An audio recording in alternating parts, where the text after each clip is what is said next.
Get the phone working. You're tuned into WCSB, and I have an interview.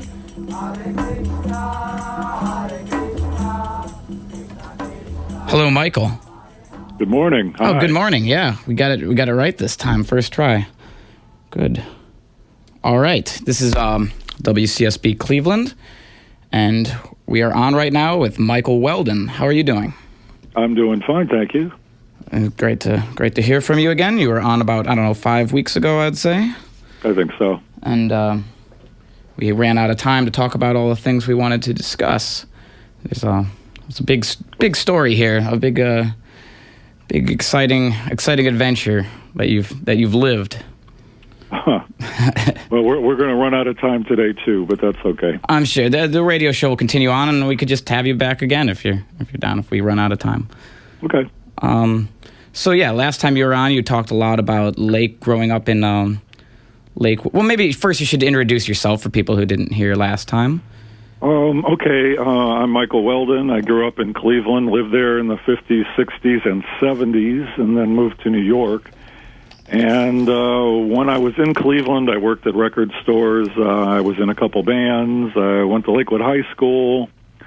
And when I moved to New York, I wrote 2 books, both of movie reviews called Psychotronic.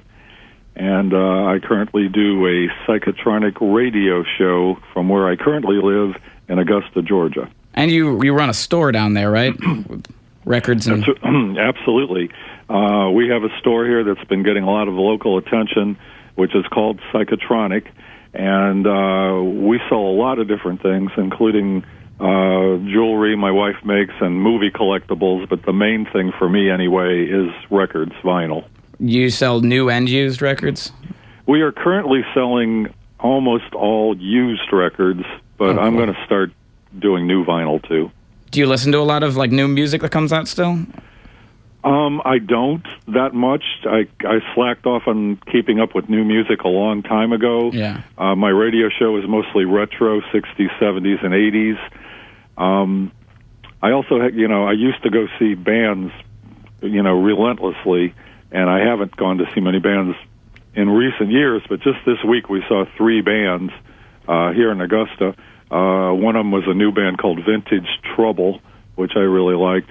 And one of them was a band that's been around for longer than you can imagine, but they're still great, Alice in Chains. Yeah, they have been around a while. Yeah. I was very surprised to hear that they were still together, actually. Yeah, they were good. Cool. Yeah, but there's a lot of reissues coming out on vinyl now. Absolutely. The vinyl revival is definitely growing. Yeah, I love it. The record stores are burgeoning around here, I think. There's all kinds of new... Yeah, we talked about that a little bit when I was on before. Right. My first record-related job was at the old Record Rendezvous downtown. And you continued? Did you continue to work record store jobs when you moved to New York? For a while, yes, I did. I worked at several... I moved to New York in 1979. The last record store I worked at in Cleveland was the Drome, which at the time was the punk rock place. And when I moved to New York, I worked at several record stores, including St. Mark's Sounds, which is still there on St. Mark's Place. And I briefly worked for the more famous Bleecker Bob's, which just recently finally went out of business. Last week. Wow. Oh, that's no good. I've heard of Bleecker Bob's before. Yeah, it's a pretty famous place. At one time, they had stores in L.A. and London, too. Wow. So when you first moved out to New York, did you start immediately writing Psychotronic? Was that an idea you had back in Cleveland? I did, and the idea of writing Psychotronic movie reviews definitely started in Cleveland, and the first reviews I wrote that anybody saw were for Clee magazine, which was an offshoot of the Drome Record Store, and which was started by John Thompson, the owner of the store, and David Thomas from Pere Ubu. This is before the first Pere Ubu album came out. and Jim Ellis, who worked at the store, who was actually the editor. And they kind of got this publication together, and I got to write a column for it, which evolved into Psychotronic shortly after I moved to New York, which started as a weekly Xeroxed, hand-lettered, stapled guide to movies on TV, and that led to me doing my first book. And then later on, I brought back Psychotronic as an actual magazine, which I sold all over the place, and I did that for 18 years. Wow. So that first Xeroxed TV movie guide, was that, like, who did you mail that to? Did you back to Cleveland, all around, like, did you get, like, have a mailing list of people Well, who I did, had been and interested? even back then, my goal was to have subscribers in every state, and I think I almost got to that point, and that was fun because even though I did have subscribers all over the country, it was a local-based publication. It was about movies you could see on the then local TV channels in New York City. And like everything else good, pretty much, they eventually went away or got bought out or became like Fox. But at the time, there were several local channels that, heavily relied on old movies. So there was more than enough to write about. And, of course, I also went, one of the attractions of New York, and there were many, one of the attractions for me was 42nd Street, the old 42nd Street, where you could go see exploitation and horror movies, any day of the week, day and night, and sometimes triple bills for like $3. Yeah. Excuse me. So, I think I was telling you, I just got done reading that book, Sleazoid Express, which was all about, each chapter was a magazine, I think, published around the same time as when you were writing Psychotronic. Yeah, that's right. Sleazoid Express and Psychotronic and one called the Gore Gazette all pretty much happened at the same time.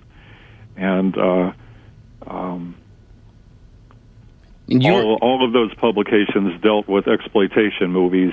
Mine was the more retro of the three. Right, yeah, that's what I was thinking. You weren't writing about these current movies that were being shown. No, I did later, but at that time, which was early 80s, what I was writing about were the older movies, which were on TV. I was seeing the same newer movies that those guys were writing about, but I wasn't really writing about them yet.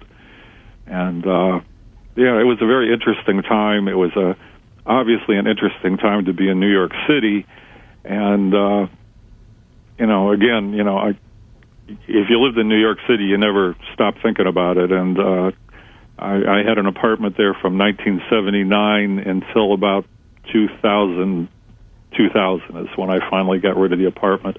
The same apartment, or I kept the same apartment. Wow. I mean, you couldn't move to New York now the way I did then because so much has changed and the prices of apartments have skyrocketed. But they had rent control there. And I got an apartment through a series of events that I could talk about for an hour. Yeah. But I got an apartment in the East Village, and at the time, this was like a fourth-floor walk-up with a shared bathroom, and it was a very tiny studio apartment. But still, you could get apartments if you were lucky for $100. And there were older neighbors that I had at the time when I first moved to New York who were still paying like $50 for an apartment. And, these apartments are, near NYU and now are thousands of dollars easily. But, yes, it was cheap to live there still when I moved there in 79. And you were just writing your newsletter out of your apartment back then? Yes, I was. And self-distributing it to bookstores and magazine stores on a consignment basis. Okay, so were you kind of like evening out, or were you making any money off of it, or just? I would say evening out, pretty much. It was low-cost Xerox production, and I had some people wwho were helping me out with different things. In the background and even some writing. And the main thing that early Psychotronic did for me is it got me a lot of attention. Right. Which led to me getting a book contract. Yeah. And did you use a lot of the reviews that you had written for the the mailing list zine? It was all rewritten. All rewritten? It was all rewritten, although a lot of the same movies were covered. Yeah.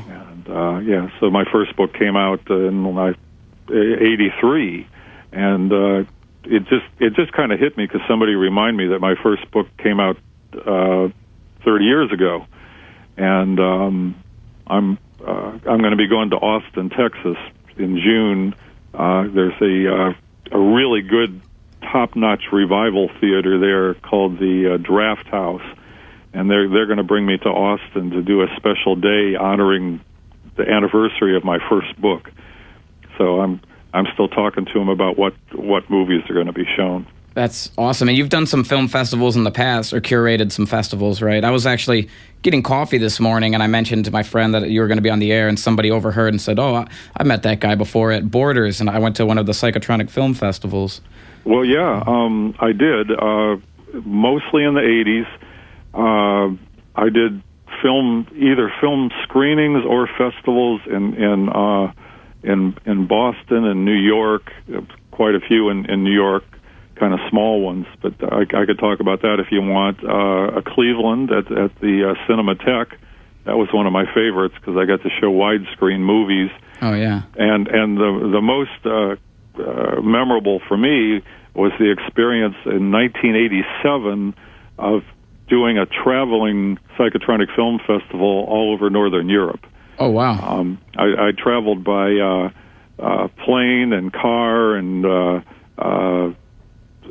boat and you name it, all around Germany and Sweden and also in Austria and France, and I got to spend some time in Holland and Denmark, and it was just wonderful. Were you wonderful experience traveling around with like 35 millimeter film prints? I was. That was one of the crazy parts of it. I had rented or borrowed 35 prints of films, and I took them around in a trunk. Wow! And would screen them at wherever the venue was, and some of the venues were large, like film museums, and some of them were old cinemas, and some of them were just spaces. What were some of the movies that you were showing? They were all American.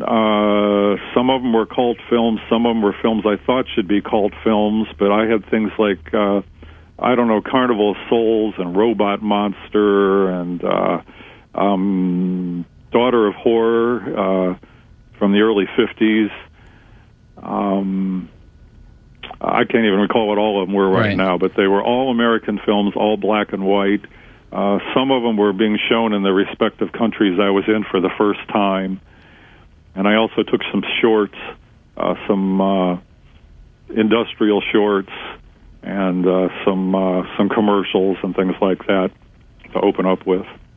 And it's amazing, like how many reviews are. And the second book you did, the Psychotronic Video Guide, you wrote every single review, and there's got to be thousands and thousands in there. So it's amazing how many films you're traveling and writing the magazine. You still have time to watch all these movies. Well, yeah, and I just like to remind people that the first book came out before I had a VCR. Yeah. So that was all based on just all my years, mostly in Cleveland, of watching movies in theaters and on TV, especially on the Ghilardi Show, and a lot of research. And were you keeping notes even back when you were in like high school and stuff, writing notes on these movies? I've talked to other people that did take notes on them. I didn't really take notes on them. What I did was I kept scrapbooks on them because since I was a kid in elementary school, I was immediately hooked by the monster movie magazines that were a big deal at the time. And the most famous one was Famous Monsters of Filmland, Forey Ackerman's magazine, but there were a number of other ones, some good, some not so good, but I bought them all. Yeah. And this horrifies some collectors, but I cut them up. I made scrapbooks out of them. And, I was an elementary school kid, so you don't think about, these magazines might be worth money someday. No, of course not. So I cut them up and I made scrapbooks, and the scrapbooks got bigger and bigger and bigger till there were piles of them. And I first started out making scrapbooks of like just the horror stars I liked. Like there'd be a section on Boris Karloff and Bela Lugosi and Christopher Lee. And then I started breaking it down to chapters on the movies. And it would just be all the pictures I could find and the ads from the newspapers of these different horror and science fiction and fantasy and exploitation movies. And the scrapbook got really big and was... it was an obsession with me, along with obsession of music and the British invasion and all that. And my grades were suffering. I had been a fairly good student, and then I started being a really bad student. So my father, who's a person I could talk about all day, threw them all away. Oh, no. Yeah, and I've talked to many people over the years who had parents who threw away their collections of monster magazines or comic books or whatever they were collecting. It's a common thing, but he threw it all away, which made me just restart it even more intensely. Right. Which is typical. Your parents tell you can't do something that you really love. It ain't going to stop you. No way. So I got even more, intense about collecting stuff about these movies and reading about them and researching them. And, at that time, there really weren't that many books about horror movies. There were only very few, surprisingly enough. But whatever there was, if I couldn't, buy it used at Kay's Books on Broad Street, I'd try to find it at the library. So I spent a lot of time researching movies when I was still in Cleveland, a lot of it at the Lakewood Library. Were there a lot of movies that you would read about and really want to see and had no way to see until probably VHS came out? Or? Absolutely. There were hundreds, thousands of them that you could read about. And back then, there's a small amount of movies that would show up in revival theaters when they still had revival theaters, and other ones that would show up repeatedly on local TV stations. But really, the majority of them you'd read about. When I think about it, there was no way to see them. No way.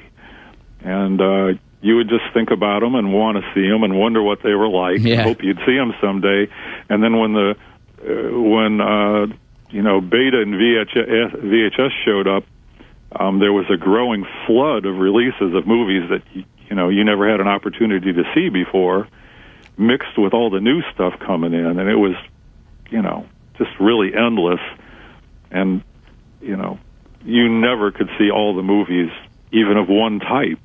Life's not long enough. But I saw a lot. You've seen probably more movies than anybody I've ever met, just from reading the reviews. It's just overwhelming. Well, that may be true, but I meet people every once in a while that have seen a lot more than me. Really? And especially because of people that you could almost call them hoarders, but they're a little more organized. I've met people just recently here who their goal in life is to own every science fiction and horror movie ever made since the beginning of film. You'd have to cut it off at a certain year because there's so many coming out now that it would just be impossible. Well, it is impossible, but it doesn't stop some people from trying. Yeah. I met this guy. He lives in a trailer, and he's had to buy extra trailers just to house all these. It's like, to me, it's borderline insane. Yeah. But it's like having your own film museum that nobody has access to except for you and maybe a few friends. In a way, it's admirable, but it's also crazy. I like it though. It is admirable. Yeah, and just another thing. Just I was thinking before we started on the radio this morning is me moving to New York when I did. Obviously, that was a life-changing move for me, but the number of people in the greater Cleveland area who relocated to New York around that same time, late 70s, early 80s, is surprisingly large. And a couple of years ago, I got a book called No Wave Post-Punk Underground New York, 1976 to 1980. And this is a book by Thurston Moore. Oh. And it's mostly pictures. And I just look through this book, and I'm looking, it's like page after page. Guy from Cleveland, guy from Akron, girl from Cleveland, couple more from Cleveland. And this is about the music scene as it was at that time, and there were so many Clevelanders there. It's just staggering. Some of them I knew, some of them I only met, some of them I went to high school with. Wow. And in New York at that time, to me, and some people would disagree with this, but there's always been different scenes going on in New York, but it was kind of the end of a lot of things going on when I moved there. And there was a vibrant sort of underground music and art and movie scene going on.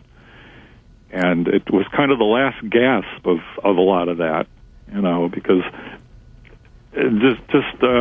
when people think about the music scene in New York City, most of them think about Max's Kansas City, which closed right after I left, or CBGB's.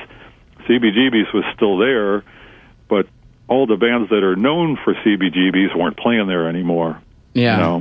They had either broken up or they were international, groups selling a lot of records like, Blondie or Talking Heads. And, it was in this sort of limbo stage, and it also was a very odd time to move to New York because, shortly after I moved, there were wonderful things going on there, don't get me wrong. Incredible people, you meet incredible people, you have access to all kinds of incredible things. But shortly after I moved there, John Lennon was shot, crack showed up, AIDS showed up, the homeless population was out of control. There was still a heroin epidemic. Sounds like a lot of fun. I don't know. Yeah, right. I mean, that was part of what was going on. There was no escaping it. And, but you still had these, people doing creative things. And, it was the era where everybody was going on about yuppies and Wall Street, which was, in the long run, more important, yeah, to the country. Sure. But I was like on the fringes of these, like art and music and movie scenes there, but not part of it. I was. So you weren't involved in the retro. I was a retro guy. Yeah. Really. Well, when you were in Cleveland, I guess we should mention you were the drummer for the band The Mirrors, which is still a very popular band. That was a big deal for me. That was fairly brief. Early '70s. The group, the version I was in broke up in 1975, and there was kind of a building music scene, very small, if you even want to call it a scene, in the early '70s, and all of the main bands broke up in 1975. Right. Including the Mirrors and the Electric Eels, which I still think the Electric Eels were just amazing. And whenever people hear that stuff by them right now, it's like, oh my God, that came from 1974 or whatever.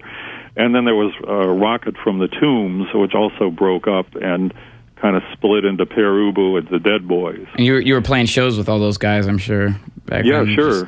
All sharing bills and. Had gigs with those guys. I went to high school, Lakewood High School, with the guys from the Electric Eels, and didn't know the Rocket from the Tombs ones as much. But Craig Bell, who was in Mirrors early on, was in Rocket from the Tombs, and recently in recent years has been in the revived Rocket from the Tombs, actually playing all over the world. Huh. Which is pretty cool. Did you guys play outside of Cleveland back then, or was it just all local shows? No. I was in two bands. The first band, which never even recorded, never hardly played outside of the neighborhood, and the second band never played outside of Cleveland. Yeah. We used to dream about, someday we'll go to, a lot of those groups, at that time were already thinking about going to New York, but we were thinking. I remember having discussions, wouldn't it be cool if we could go play in Germany? Yeah. Because, we were at the time really into Can and to a lesser extent Amon Duel 2. And, of course that never happened, but no, we never played outside of Cleveland. Did you get involved in music scene in New York at all, or did you decide to quit after the Mirrors? No, I was just an observer.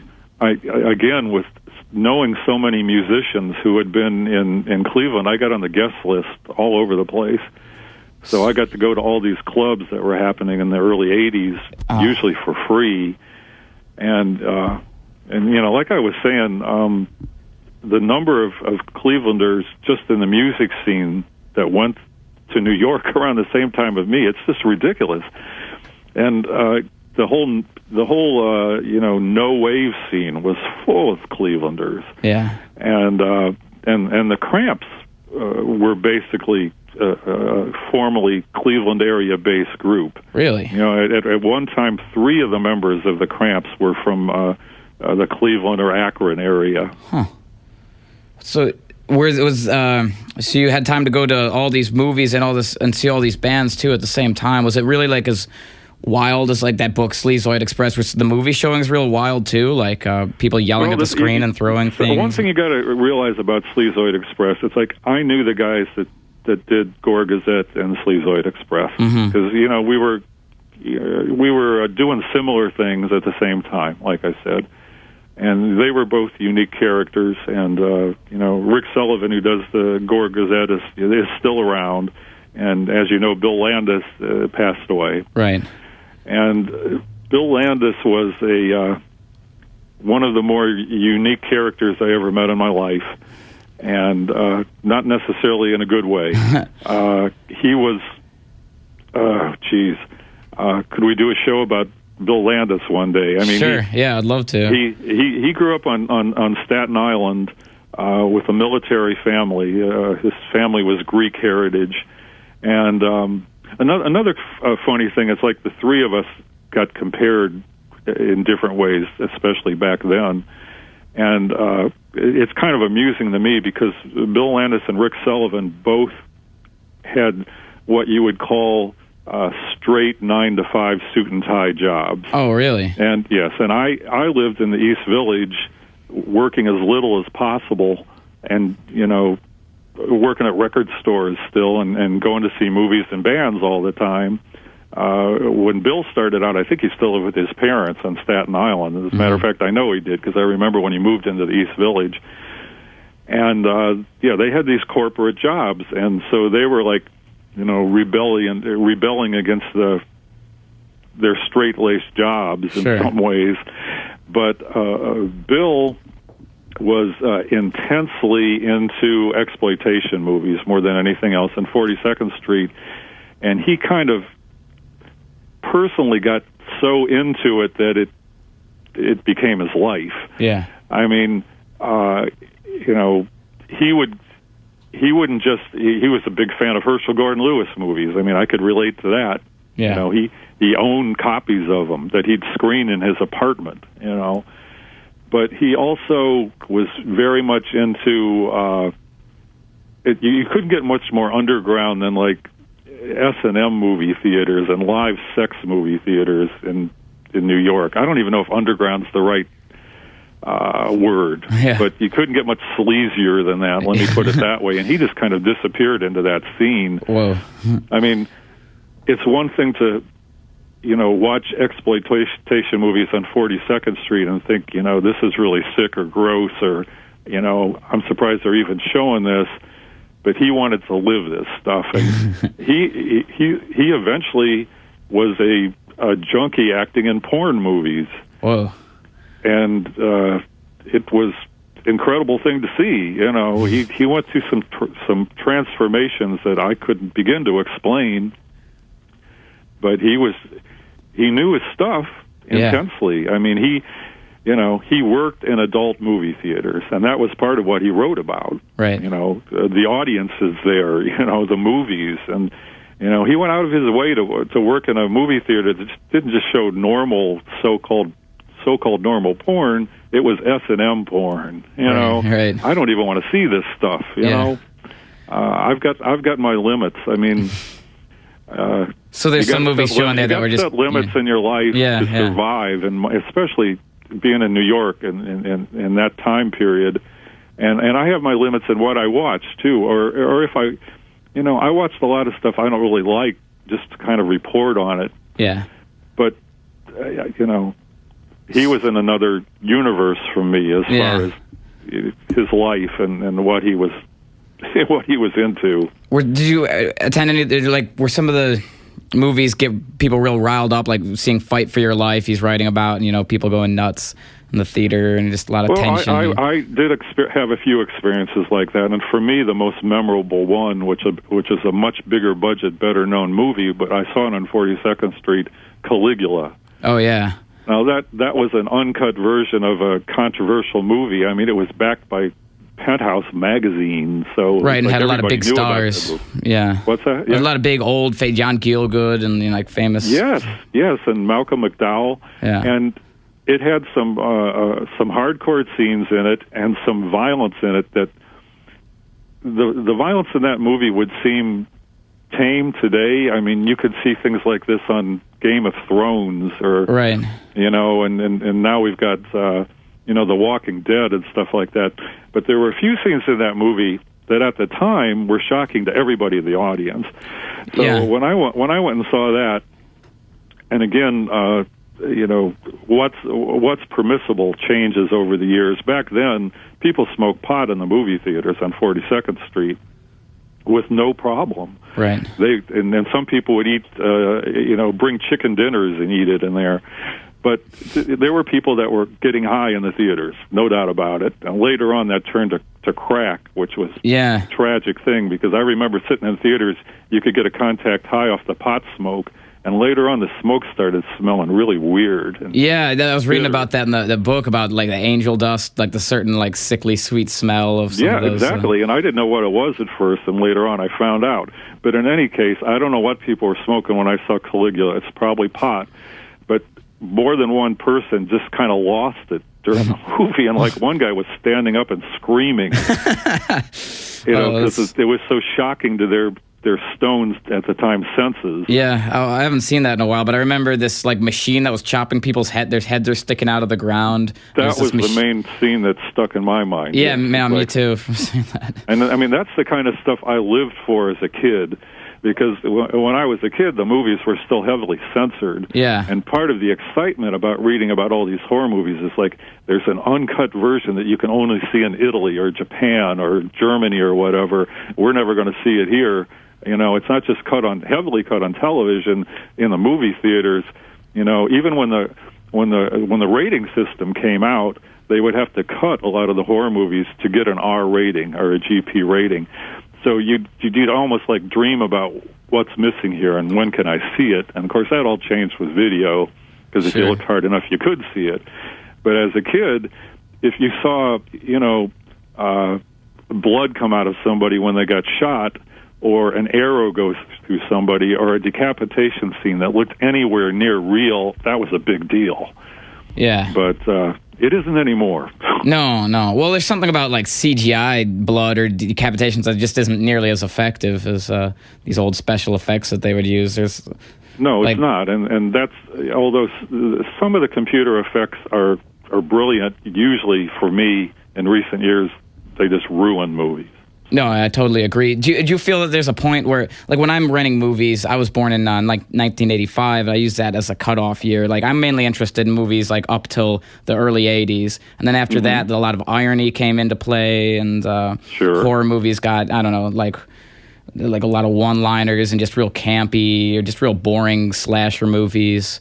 But up until 82 or 83, there's still a lot of weirdness. Do you feel, but for the second book, you had to write about lots of 90s movies, which I don't even bother watching usually, as someone who's moved, who didn't grow up with all that. Looking back on it, I'm much more interested in the period up until about... Well, so am I. And,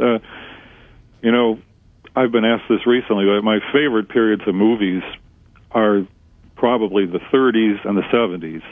I like movies from all other decades, but to me, those were the decades with the most interesting movies and controversial movies.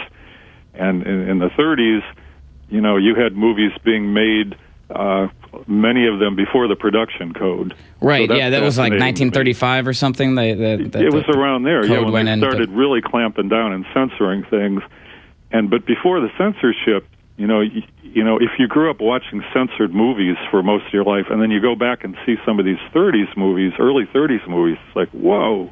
Yeah. You know, there's nudity and violence and things being said that you're surprised by. Yeah. Like last time you were on, you mentioned like Island of Lost Souls, and I think a movie called International Hotel or something. Yes. What are some of the other like good like pre-code like warped movies? I know Freaks would be a big one, I guess. Well, Freaks is a huge one, and even things like The Mask of Fu Manchu. It's like that was a major studio movie with Boris Karloff, but it was really kind of perverse. You know what's going on in that movie. You could also say it's racist, but that's a whole other discussion. Sure. I like it as a movie. It's an amazing-looking movie with a lot of crazy, this kind of stylized violence in it. And then, so I like movies just before the production code, and then just after the production code changed, and we got the rating system. Starting in the late '60s and up through the early 70s, especially, to me, is just an intense period of great movies, both mainstream and horror movies. Yeah. And for whatever reason, and we could talk about that, but the early 70s was a peak time period for horror movies all over the world. If you look at any of the books that list horror movies by year, around 1972 is a peak year. Oh, yeah. You've got more horror movies than had ever been made before.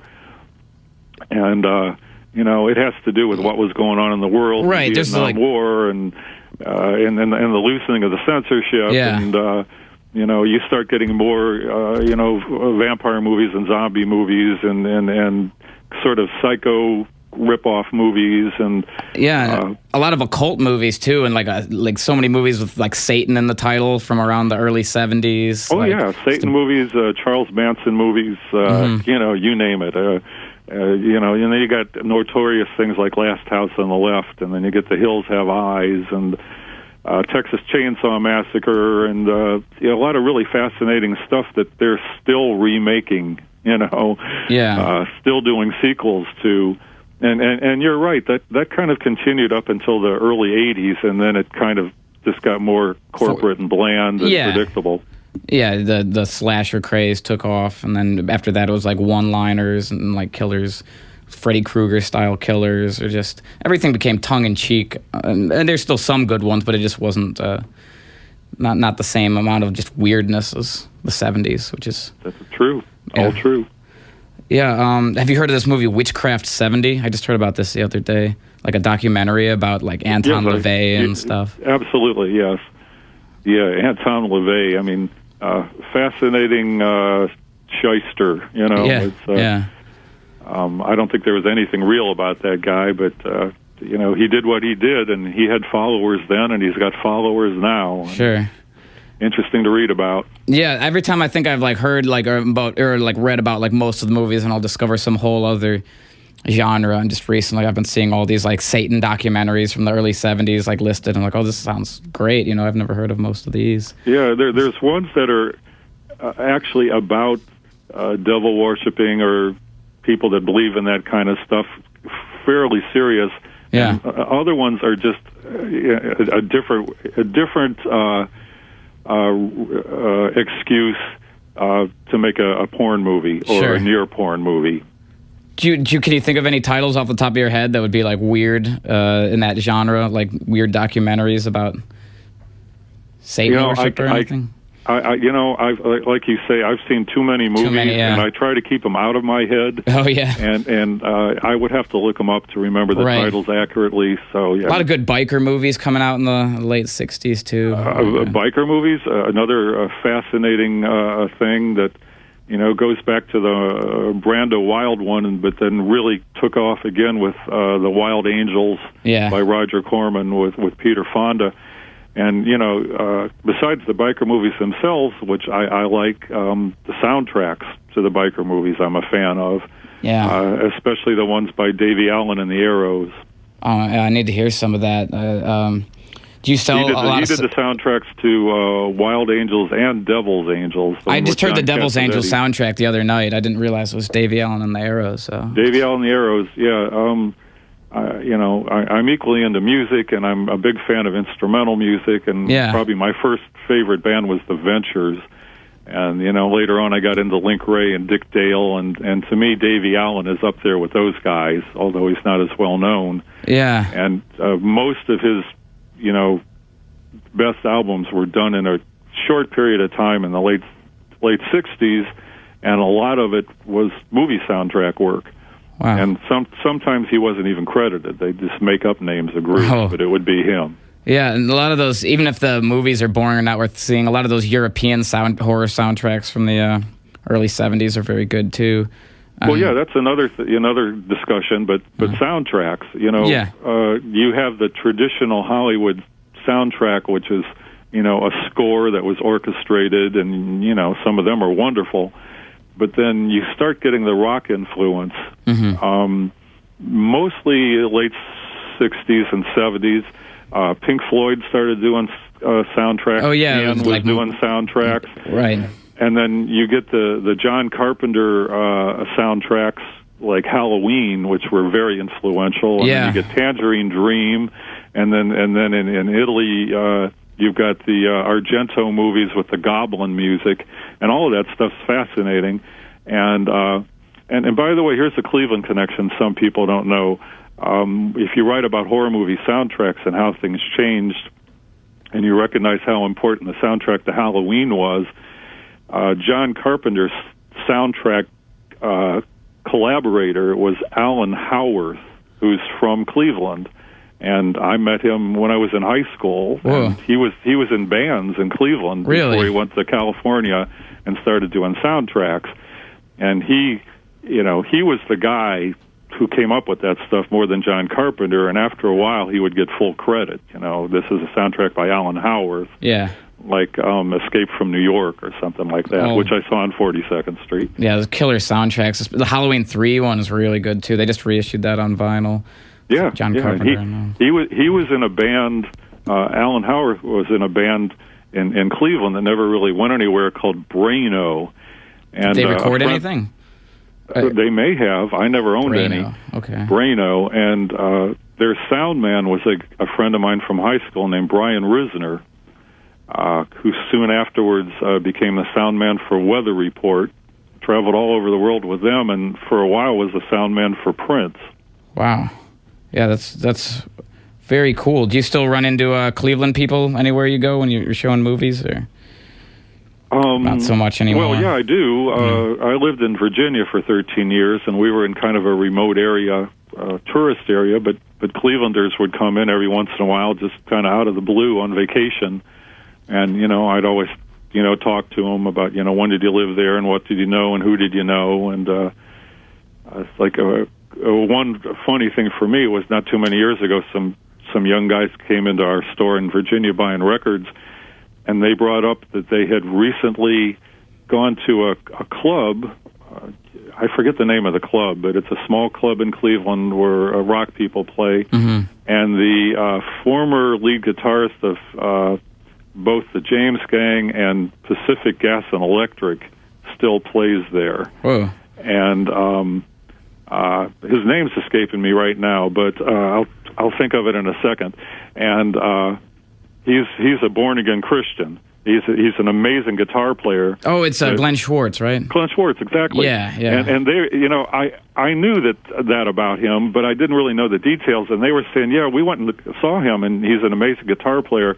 But he'd stop in the middle of the song and start haranguing people in the audience and calling women, especially women. Yeah. Yes.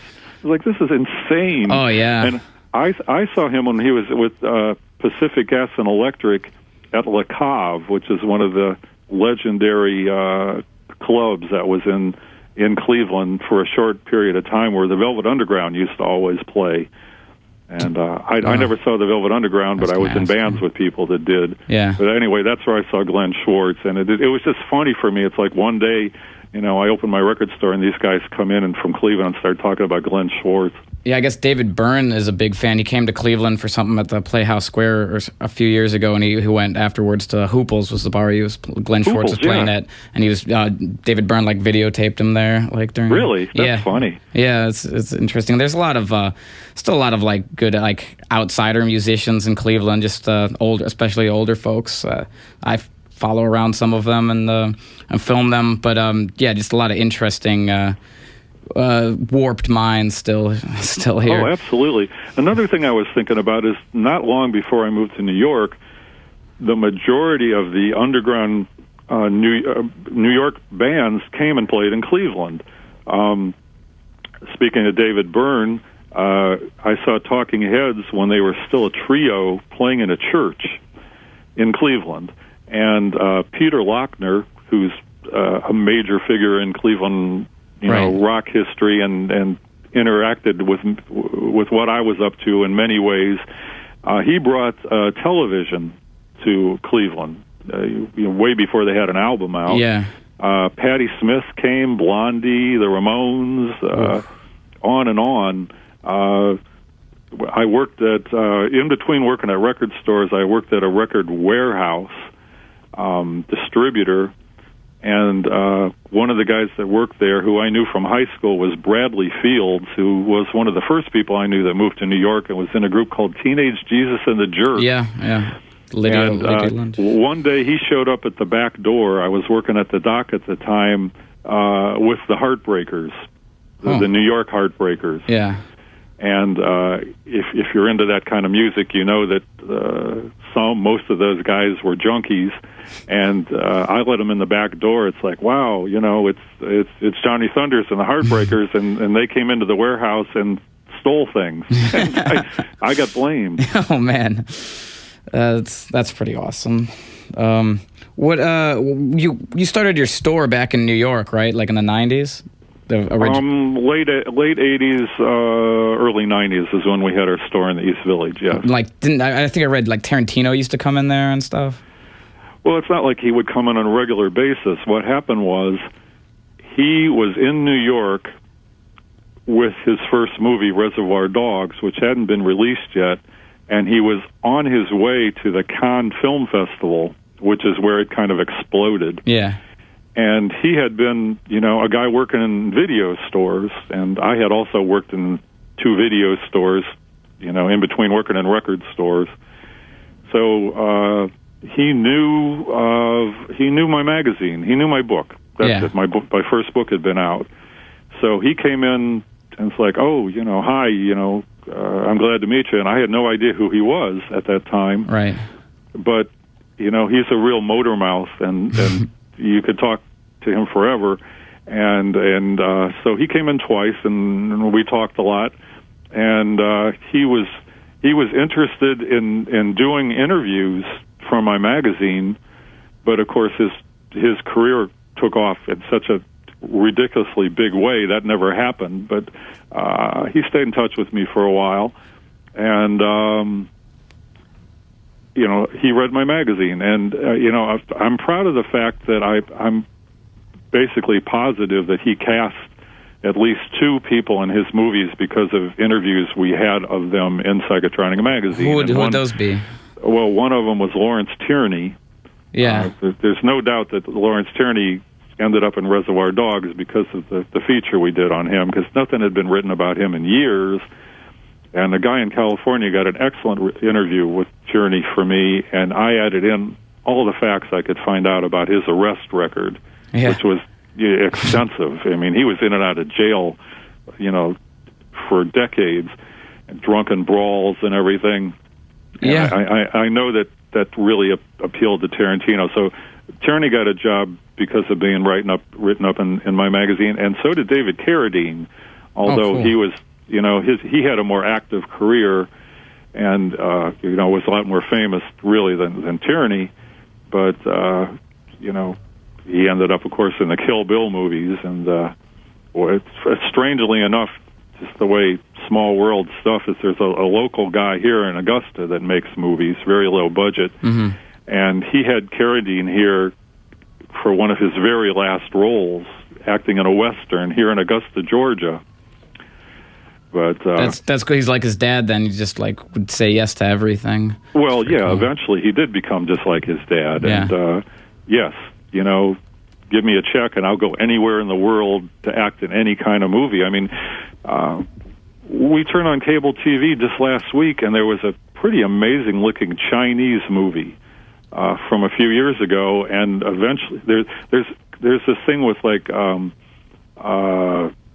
ultimate fighting kind of stuff going on in this period film, and the manager who's fighting these guys to death is David Carradine, and that was one of the last movies he made. How would you conduct these interviews for your magazine? Were those live interviews, or like with Lawrence Tierney and stuff? They were all over the place. There were a few of them that I got that were conducted with actors years before I printed them, and the actors had already died. Oh, okay. Some of them were brought to me or proposed to me. The majority of them were done by other people, usually by people I never met. In other cities. A lot of them were done in California. Some of them were done in Europe.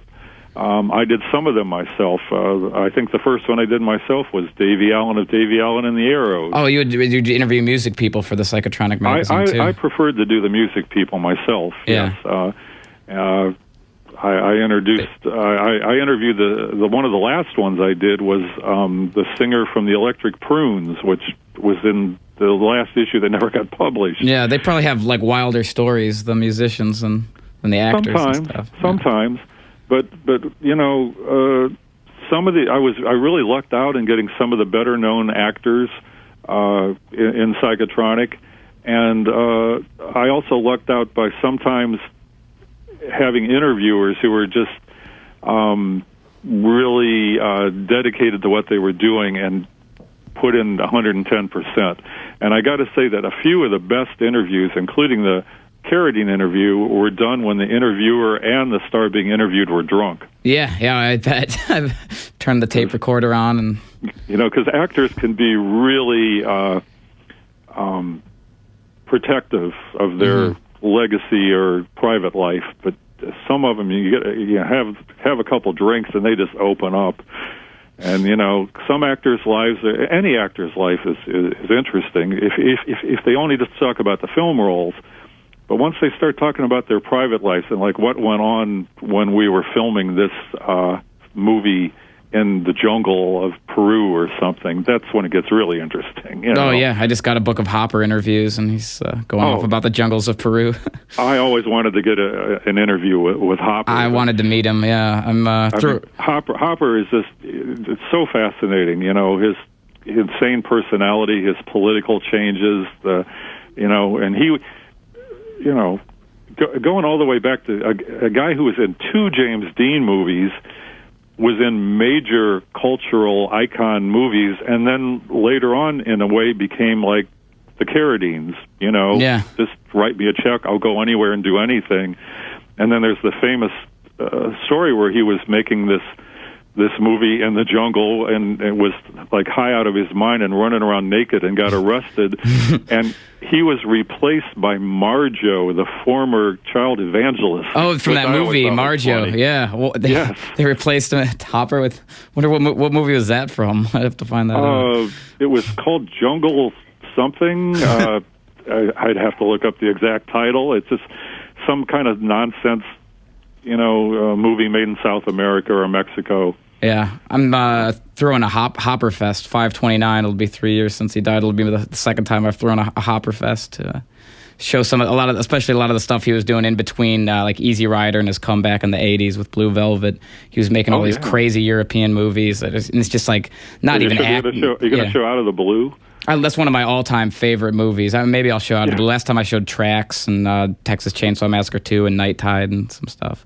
Night Tide, so many great things to choose from. Exactly. Oh yeah, Out of the Blue is amazing. How would I read these interviews you did? Is there any way you just have to find like old copies of Psychotronic on eBay or something, or is there any way to read on the internet these interviews you've done? Well, I sold them on the internet for years, and then I stopped doing that, and I intend to start it again because I do have copies for sale of many of them. Yeah. Some sold out years ago, but some I have more than others, and I've just been thinking about that lately because I have them for sale in my current store in Augusta. Right. And we had a guy come in from Athens recently, and he goes, I could be selling these. You got to, I'll take 20 of each issue when you find them and get them together. Yeah, I would love to see some of those. Yeah, I used to have them for sale all over the place, and it'll never be like it was in the 80s as far as having places to sell them in, because so many of the comic book stores and the video stores obviously are long gone, and they'll never come back. So, do you still have interest in writing movie reviews or interviews? I do, but I just haven't been doing it lately. Yeah. Well, things currently it's just there's too much coming out, and it's too overwhelming. That's why for me I have to stick with it. It always was overwhelming, but I felt I had a handle on it for a while. I could keep up with it, and after a while, it's like I didn't want to keep up with it. Right. So really, to get back into it, I have to be a little more selective. Sure. Because nobody can cover all this stuff. And at one point, it dawned on me, because I was totally naive about who wrote books at one point in my life. When you look at famous books that have always been coming out in new editions, like Leonard Maltin's Film Guide. I mean, I'm a fan of Leonard Maltin. He's a guy who came from fanzines, and is like the best known guy who writes capsule movie reviews. Right.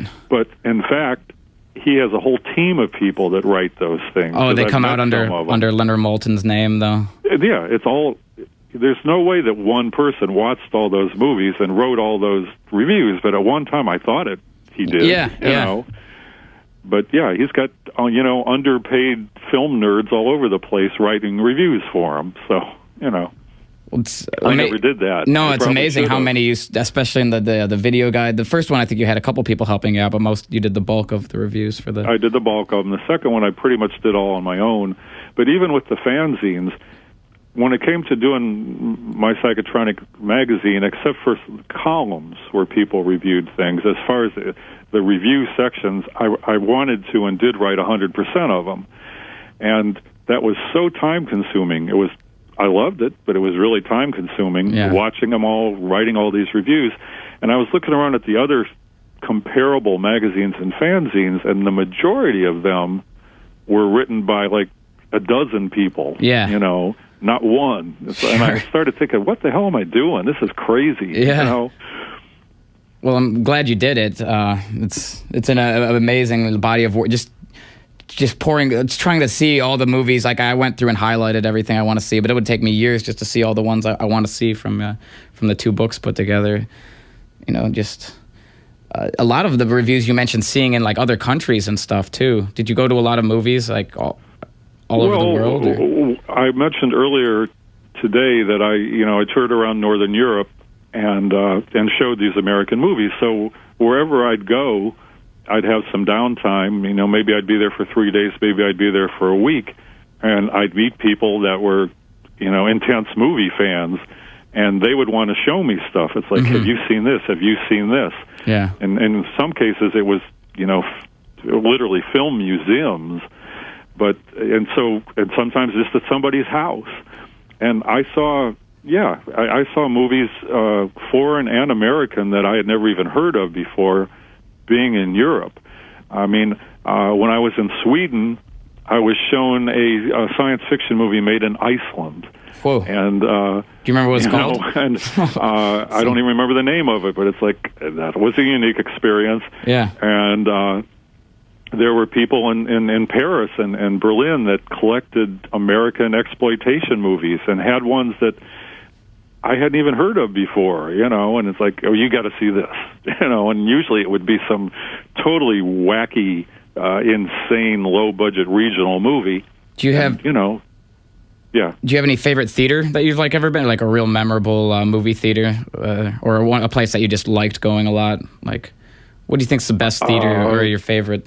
Well, I was in some various fascinating theaters all over Western Europe. But as far as my favorite theaters, I'd still say the Hippodrome in Cleveland. Yeah. Which used to be on Euclid. I think we might have talked about that when I was on your show before. Because it was the biggest theater that showed the coolest movies for the lowest price, and it was downtown.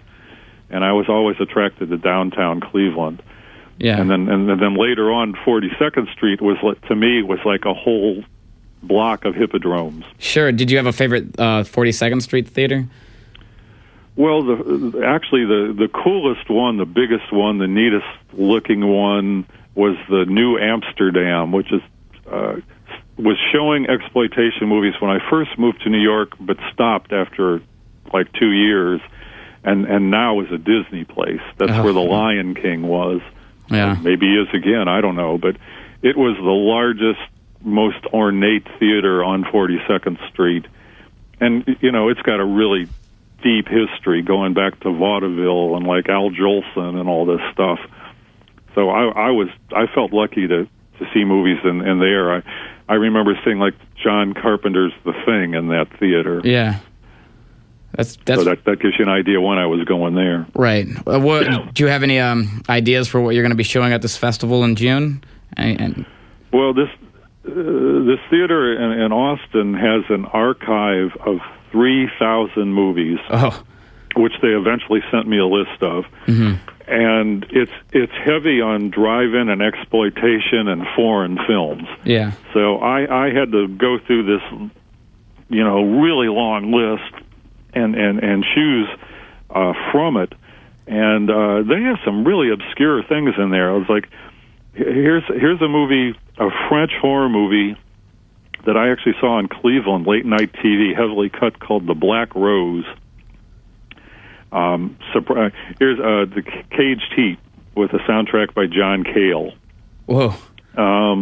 They've got some Argento. They've got Deep Red. Yeah. There's a really good Mexican movie which was on my top list from their list called Dr. Tar's Torture Dungeon. Oh, that sounds cool. It was made by people that work with Jodorowsky on El Topo, so it's this real surreal Poe movie, period movie, that is one I might want to show. They've got one of my favorite early 60s movies from Canada, The Mask. Oh, yeah, with the 3D movie. Yeah, I mean, the 3D in that is so good. They've got a Japanese movie that I happened to see in a drive-in in Cleveland that just blew me away called Gok, the Body Snatcher from Hell. Oh, wow, that sounds very cool. Yeah, they've got some exploitation movies, some nudie movies. They've got House on Bear Mountain. They've got I Drink Your Blood. For a minute, I thought about putting together, if they'd let me, and then I dropped the idea, but a whole day of country music, comedy musicals from the 60s, like Hillbillies in a Haunted House and Las Vegas Hillbillies. I love those movies. Everybody doesn't, but they've got like Merle Haggard and George Jones in them when they were really great, and all these comedians and character actors, and they're just insane movies.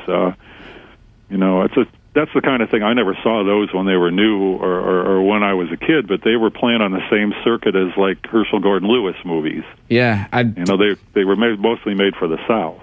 Yeah, I have not tapped into that genre. I've seen some of those like Louisiana like swamp movies, like Gator Bait or. Yes, they have some of them too. Yeah. Here's a really obscure one that I reviewed: Voodoo Black Exorcist, a Spanish movie that I think was filmed in Haiti. Whoa. Music-wise, this was tempting. They have a Music War, which has the Cramps and Pere Ubu in it, along with like Joan Jett and the Go-Go's and the Police, Gang of Four. That's a movie to see if you're into the new wave punk scene. Yeah, definitely. I was just reading in your. I just heard about this movie Ghetto Freaks, and then I read your review of it that you auditioned for it. That's pretty fun. That's a bit of an exaggeration. This was at the old WHK Auditorium, which the Drome had concerts in the late 70s, and is now, I guess, the Agora. Yeah, I'm a little confused by that, but anyway, a historic old venue in Cleveland, and very briefly, it was the Grandee Cleveland, because the famous Fillmore-type place in Detroit was the Detroit Grandee. Yeah. And that's where, the Stooges and the MC5 and the Amboy Dukes and all those people used to play. So they opened one in Cleveland, and it only lasted for about 2 years. Devo played there early on in their career. Wow. I saw the legendary Stardust Cowboy there. But anyway, this was the early days of FM radio. It might have even been before WMMS. And there was an audition for a movie there, and I went. And it was just, you line up and you give them your name, and that was pretty much it. And then I guess later on they chose from this long list of people. Yeah. Well, that movie ended up being some kind of tax write-off nonsense movie, later retitled Ghetto Freaks. Yeah. And I saw it years later. And have you seen it? I haven't. I just bought it. I want to. I've heard some of the soundtrack. Pretty cool. Well, yeah, it's just insane, and it's, you know, they tried to remarket it several times under different titles to different audiences. At first was like it's a hippie movie, and then later on they tried to sell it as like a blaxploitation movie because there's some black characters in it. But it was filmed entirely in Cleveland, and you can see these scenes of Cleveland downtown in the wintertime, in like the early 70s, which to me is fascinating. Yeah. And the weirdest thing about it to me is that the last time I was on, we talked about the Ghilardi show and what a big influence that was, and that later mutated into the Houlihan and Big Chuck show. And Houlihan was a weatherman who became Big Chuck's horror movie hosting partner, and later moved to Florida and did Christian television. But he's in Ghetto Freaks. Oh, really? Houlihan, Bob Wells, is in Ghetto Freaks. It's like, what the hell? And I really think that movie was made by the mafia or something as some kind of tax write-off. I've heard of these like tax scam labels for records and stuff. I didn't realize there's like tax scam movies. Yeah. Oh, absolutely. There's lots of them. Yeah, there's lots of them. Another big topic. But yeah, I mean, more Clevelanders should see Ghetto Freaks. It's like it is the terrible Cleveland exploitation movie. I wish that was a whole genre, because I'd love to see more of that. I just bought that one, so it should be arriving any day. But somebody should put it on a double bill with Howard the Duck. Oh yeah, unfortunately that wasn't actually shot in Cleveland, though. That's true. That is true. But there were some other interesting movies that were shot in Cleveland. Besides Christmas Story, which was only partially shot in Cleveland and everybody knows about. But there was one that I had a bit of personal interest in called The Escape Artist, which was, I think, produced by Francis Ford Coppola and was entirely filmed in Cleveland, if I'm not mistaken, in the early 80s, and has an all-star cast, the cast is all over the place, including the guy who played Uncle Fester on the Addams Family is in there, and one of the former Bowery Boys, and Desi Arnaz, and another thing that Clevelanders should go out of their way to see. And my father, who was a magician, lent some of his props to that production, because the main character is a young escape artist, magician, and there's scenes shot in a magic store that used to be downtown. What was that called? Oh, I forget the name of it right now. That doesn't matter. You're going to have to look it up. But sure. It was a magic store that was downtown Cleveland, upstairs for decades, and they also shot at the Franklin Castle. In Ohio City, and right, I used to live next to that place. So, oh, really? Oh. Yeah. Yeah, somebody was shooting porn there for a while. Oh, that doesn't surprise me at all. The last place I lived in Cleveland was in Ohio City, and Ohio City was always going to be the new hip neighborhood and the new place to go. And I understand it's actually happening now, but back then, I've lived a lot of places. That's the only neighborhood I lived in where I got robbed. Yeah. And The Escape Artist was made in 1980. And the star was Griffin O'Neill, Ryan O'Neill's son, who at one point was arrested for accidental homicide and had an incredibly long drug addiction problem. Yeah. And, the whole thing, Francis Ford Coppola was the executive producer. And, check it out. I would like to, yeah. I would love to see that. I'm heading to Seattle tonight to hopefully watch some crazy movies that I've never been able to see. So Jackie Coogan is in it, and Emmett Walsh and Desi Arnaz, Terry Garr, who's from Lakewood. Oh, yeah. Yeah. Yeah, I forgot she was from here. I should tell people that you're tuned into WCSB Cleveland. We are on with author Michael Weldon, author and musician Michael Weldon, and store owner. Yeah, so... What else do you want to ask? What else? Yeah, what else should we talk about? Since you've been, are you into that no wave music scene? Oh yeah. I love. Yeah, I had some Mars record I had queued up for today. You ever listen to DNA? Yeah, I like to. We have a box set of their stuff up here. I like DNA. A box set? I didn't know that. Well, it's two discs. I guess box set is a stretch, but it's two discs. Tim Wright, who was an early guy from Perubu, was in DNA. Yeah. Another ex-Clevelander, and Jeannie Kormos, who was the model on the cover of the early Perubu singles, moved to New York, and she's a musician too. She plays saxophone, and like I was saying earlier, like the first people that I knew who went to New York that I knew of were Peter Lochner and Bradley Fields, who was in Teenage Jesus of the Jerks, and of course they both died a long time ago. Yeah.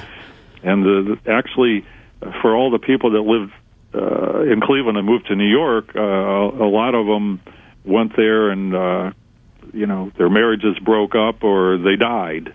But other ones, are still there. Let's see, the Bush Tetras. That was basically a Cleveland group. I've never heard of them. The Bush. Yeah, that was Bush Tetras. Check them out. Yeah.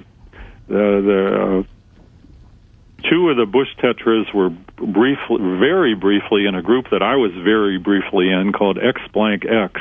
Oh, you're in X Blank X. Only in the early rehearsal stages. Yeah. And that was a group that John Morton of the Electric Eels started.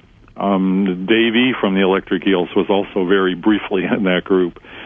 But the Bush Tetras were Cynthia Womersley, who called herself Cynthia Sly, who's still in New York, and Laura Kennedy. And Laura Kennedy died just about a year or so ago. And again, all these Clevelanders, both of them, two of the guys from the Pagans ended up in New York.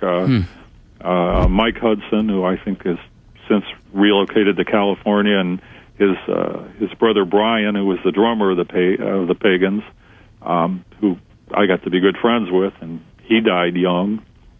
Of course, the Dead Boys and Stiv Bators.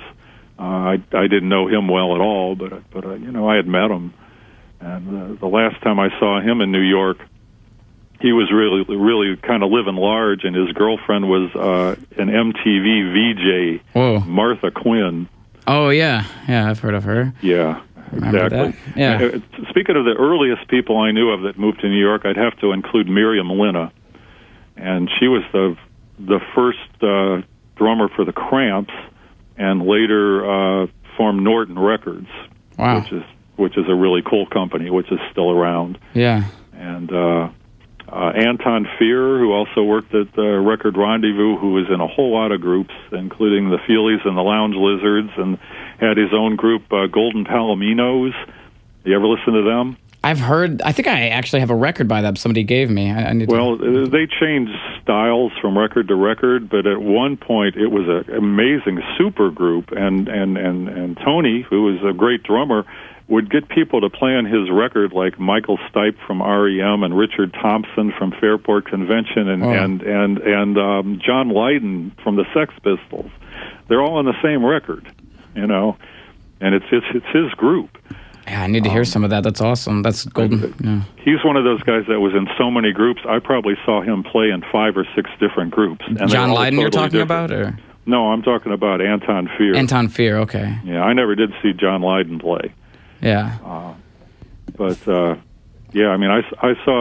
Anton Fear playing with Herbie Hancock when that hit Rocket came out, that electro thing with the robots. Oh, yeah. Wow, that's awesome. If anybody has any questions for Michael Weldon, The number up here is 216-687-3515. You can call in now, 687-3515. I don't think I've actually heard of that electro robot thing.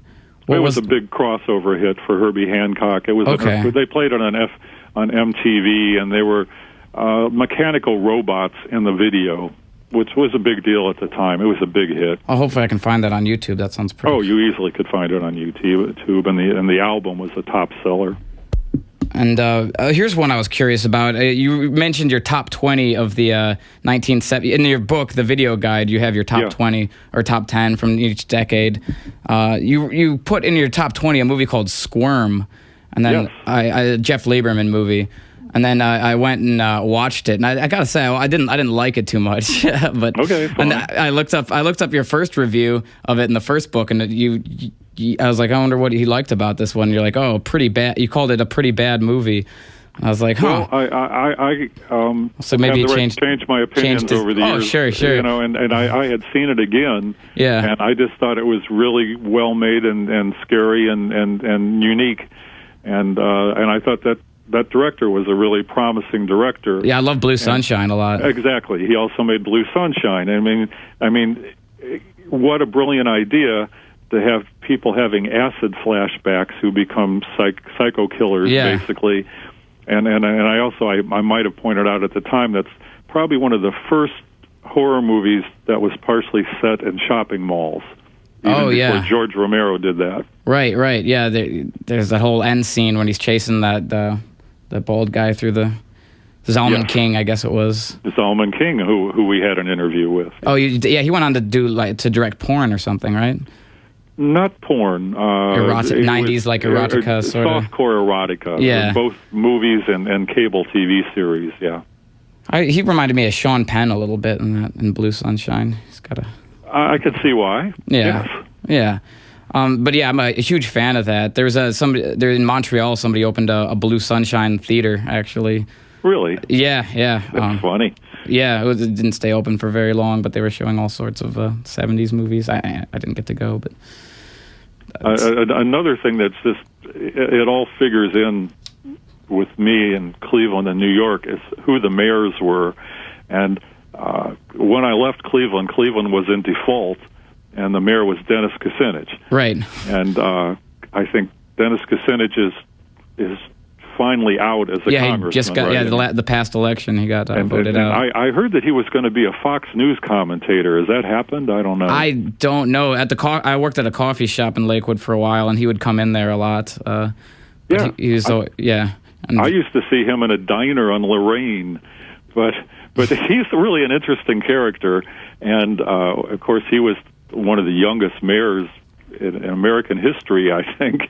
Yeah. And went on to be a controversial congressman. Yeah. And anyway, so he was the mayor when I left, and Cleveland was defaulting, and New York had already defaulted. And most of the time I was in New York, at least the most interesting period when I was there, like every day, it was Mayor Koch, who just recently died. Okay. And, he was an extreme character himself. I don't think he was a good mayor, but, there was one mayor after him, and then Giuliani, and everybody knows Giuliani. Right, and that's when, is that when 42nd Street sort of died out? Was during Giuliani's reign? I think it started before he was mayor, but basically, no matter what you think of Giuliani, and I'm not a fan of his, he was instrumental in cleaning up New York. And in some ways, you could say he did the wrong thing or overdid it or was made it less fun, unfair. But he made it safe for people with money. Yeah, there's no doubt. New York in the '80s when I was first there in the East Village, and now it's night and day. I mean, you got some of the same places, but it feels different. It looks different, and you got to say it's safer. It's safer, but a hell of a lot more expensive. And people that are artistic and bands and artists and stuff like that, you would all go on about how he just ruined it because the opportunities for them are basically gone, and it's like Brooklyn became the new East Village, and now that's getting too expensive. I understand. So we got a call here. I'll put this caller on the air and see what they have to say. WCSB, you're on the air. Hey, how you doing? Good. This is a pretty interesting timeline going back in time discussing all these Cleveland and everything else events. It's great. Yeah. I was going to say, my dad actually knew Jack Palance and knew Ghoulardi pretty well. And he was in a movie with Betty Davis called The Dark Secret of Harvest Home. Oh, wow. That was filmed at the Holden Arbor. Hold on a second. Michael, are you still on the air? I think when I picked up your call, it dropped him somehow. Oh. That's no good. Michael, are you on the air still? I need to call him back. I think it hung up. I don't know why multiple phone calls wouldn't work. It's worked in the past. But hold on for a second, caller, and sure. I'm going to call Michael Weldon back. Okay. We'll talk about the dark secret of Harvest Home. Okay. Caller's on hold. Need to get somebody in here. Why can't I do multiple? All right, bear with me for a second while I get that number up. If anybody else has any questions, we'll call up and we'll try to put you on here for the last half hour. Let's see his phone number.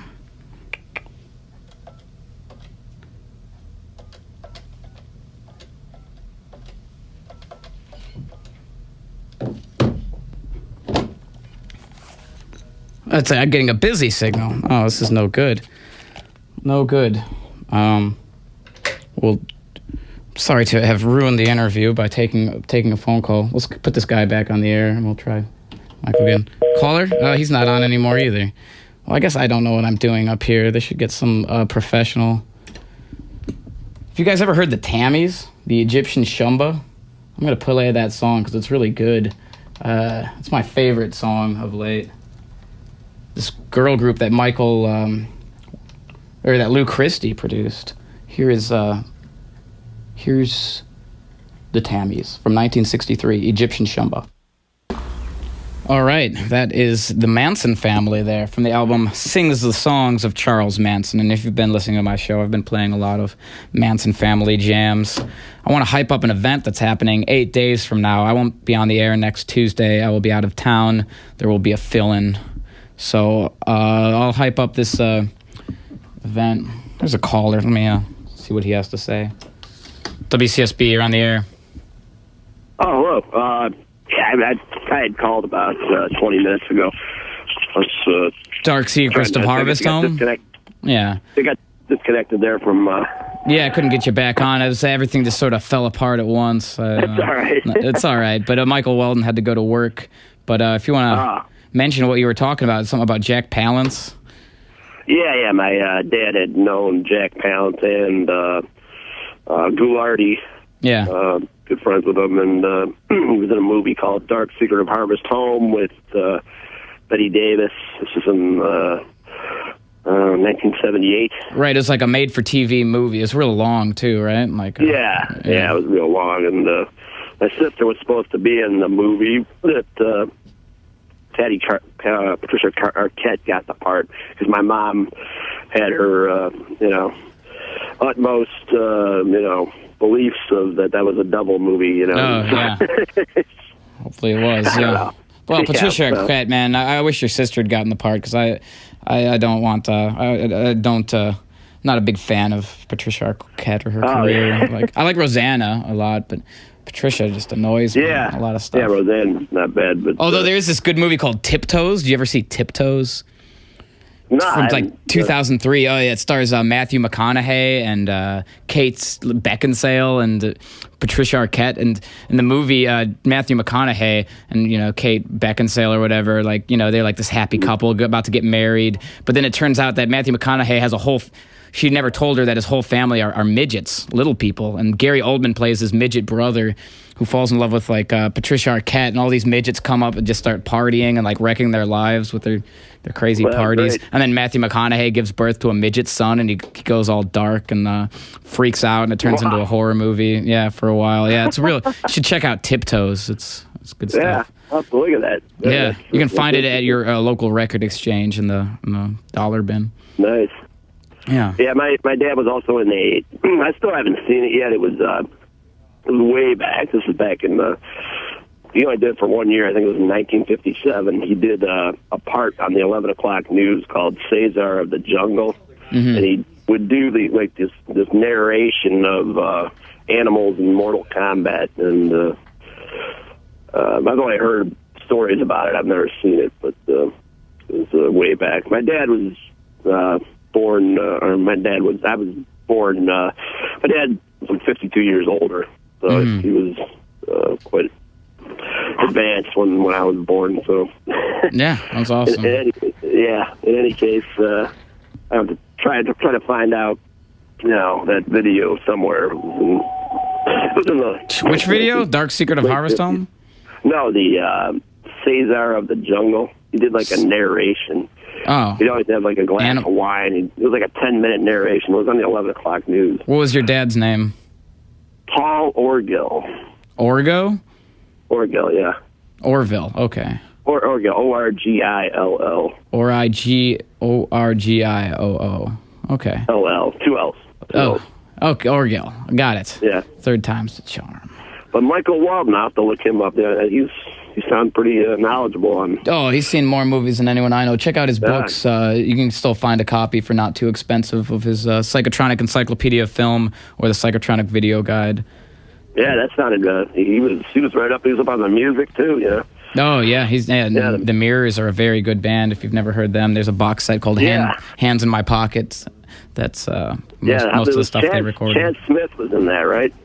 I think so. Yeah, I know Jamie Klimek was in that. I can't remember who else. Yeah, check it out. All right. Good stuff. Yeah, thanks for calling, man. Thank you. Bye. See ya. All right, 7 minutes left in the show. Wait, 1, 2, 3. There's 6 minutes left in the show. And I wanted to hype up an event that's happening 8 days from now. There's a summer movie series happening at the People's Temple, which is at 5301 Franklin Avenue, which is West 53rd and Franklin in the Ohio City neighborhood. A big yellow building, a Vietnamese Buddhist temple, former Vietnamese Buddhist temple. It's now a temple for the people. And there's going to be cult films showing there throughout the summer. The next one will be 8 days from now, a Wednesday, May 15th at 8 p.m. There's going to be a Manson family double feature. And both from the early 70s. The first movie will be Sweet Savior, which, if you haven't seen that, it's an early... Troma re-released it, and there was a little bit of Troma involvement, but I don't want to turn people off. Lloyd Kaufman was the production manager on that. It's better than any like 80s Troma movie or anything, though. It's a Manson cash-in where Trey Donahue plays Moon, a madman messiah, a chemical messiah who rides around on his bike in New York City. I guess they had to update it they had to transfer it over to New York City, so they added the biker element in, with Moon being a biker messiah who drives around while this pretty good pop music plays, and he gives the finger to the American flag and has his like groupie chicks, and they they get invited to this pregnant lady's house and have a drug freak out and then slaughter everybody at the place. It's all in good fun, though. It's a fun movie. Sweet Savior, very catchy pop soundtrack.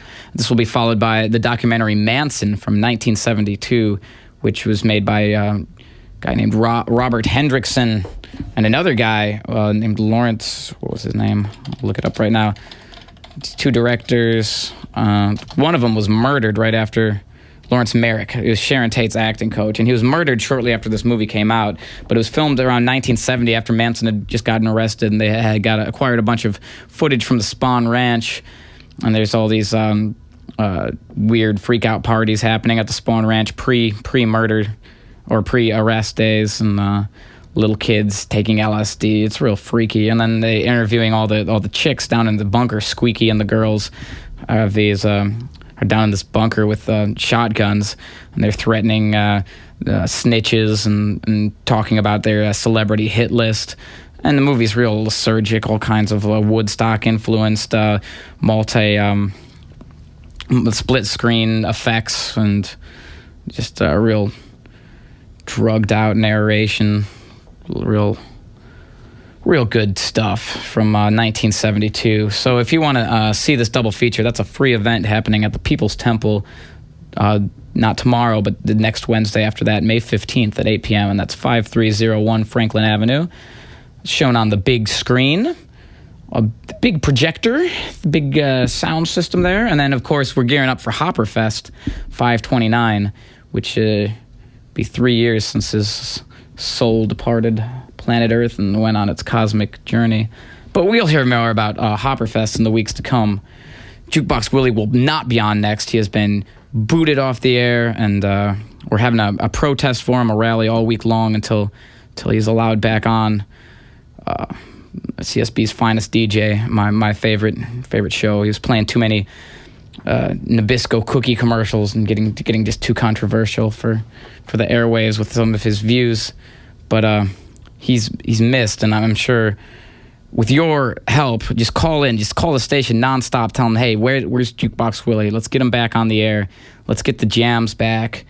Let's get the just get the chaos back. He brings the chaos. He brings anarchy to the station. He keeps things from getting stale. We got to get JW back on the airwaves.